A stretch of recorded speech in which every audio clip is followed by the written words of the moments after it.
मैंने अपने पति से तलाक ले लिया, लेकिन क्या मैं सही थी? मैं उन लोगों में से थी जिसके बारे में लोग अक्सर सुना करते थे।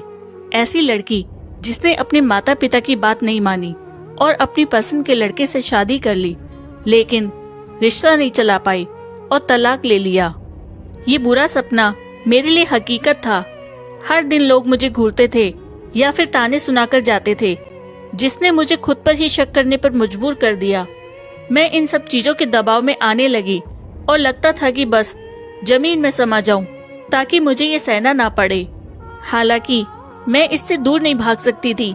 मैंने ऐसे शख्स से शादी की थी जिसके साथ मुझे लगा था कि मैं हमेशा साथ निभाऊंगी, लेकिन मुझे क्या पता था कि बाद में ये मेरे लिए एक बड़ी गलती साबित होगी। मेरी और ध्रुव की मुलाकात तब हुई थी जब वह एक स्ट्रगलिंग सिंगर था।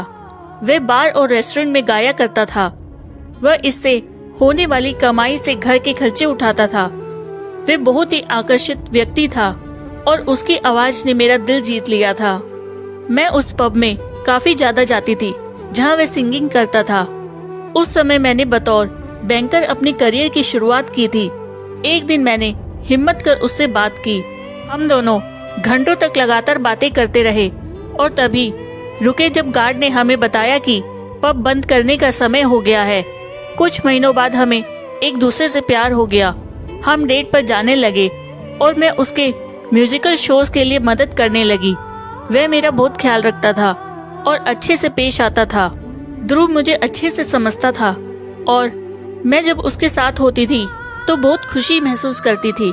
1 साल बाद हम दोनों ने शादी करने का फैसला लिया। ये सबसे अच्छा निर्णय हो सकता था क्योंकि मैं उससे प्यार में पागल थी। मैं उसके माता पिता से भी मिली थी और वे बहुत ही अच्छे लोग थे। हालांकि मेरे पेरेंट्स को ये रिश्ता कुछ खास पसंद नहीं था।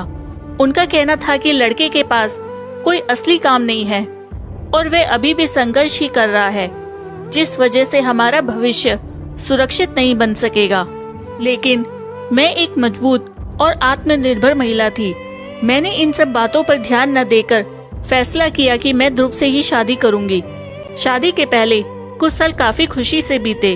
वे मुझे काफी सपोर्ट करता था और उसके साथ रहते हुए मुझे अच्छा महसूस होता था। भले ही वह घर के लिए बचत करने में ज्यादा पैसे नहीं दे पाता था, लेकिन वह इस कमी को पूरा करने के लिए मेरी गैर मौजूदगी में घर के सारे काम संभालता था। हालांकि कई महीने और साल बीत जाने के बाद भी ध्रुव अपने लिए कोई फिक्स जॉब ढूंढने में सफल नहीं हो सका और भविष्य को लेकर भी उसकी कोई मजबूत योजना नहीं थी।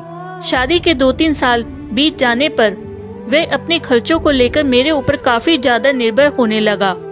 घर का पूरा खर्चा और जिम्मेदारी अकेले उठाना मुझे थका रहा था। इसके बावजूद हम ठीक ठाक जिंदगी जी रहे थे। हालांकि बाद में ध्रुव ने बेमतलब की मांगे और खर्चे करना शुरू कर दिए, जिससे हमारे बीच में झगड़े होने लगे। इतना ही नहीं, उसके माता पिता भी हमारे घर पर ज्यादा आने जाने लगे और हर चीज में वे कमियां निकालते थे। वे सिरदर्द से ज्यादा कुछ नहीं थे।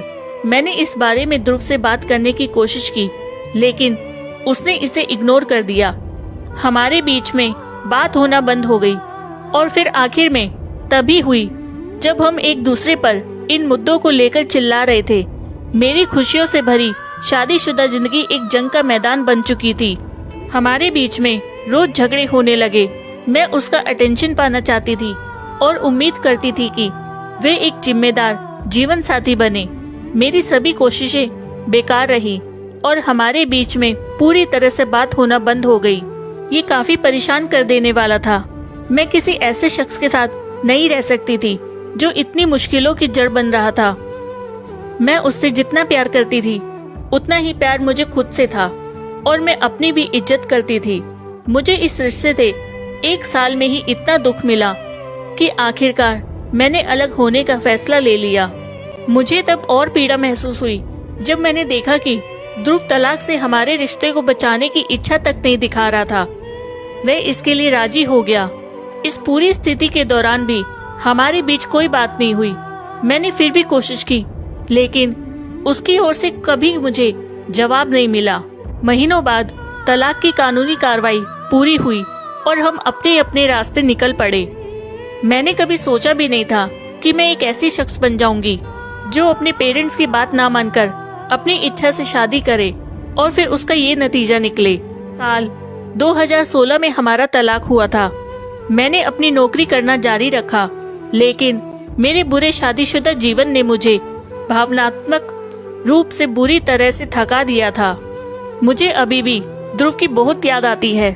आखिर में भले ही मैंने खुद को चुनने का फैसला किया, पर यह भी सच है कि मुझे उससे बहुत प्यार था। मैं उसके व्यक्तित्व और आवाज की ओर आकर्षित हुई थी। इसे भूल पाना आसान नहीं। मैं इस तरह महसूस करने पर खुद से नफरत करती हूँ, लेकिन जब भी हमारी शादी की खुशी के पल मेरी नजरों के सामने आते हैं तो उसके लिए मैं तड़प उठती हूँ। कई बार मैं सोचती हूँ कि क्या मैंने तलाक लेकर सही किया।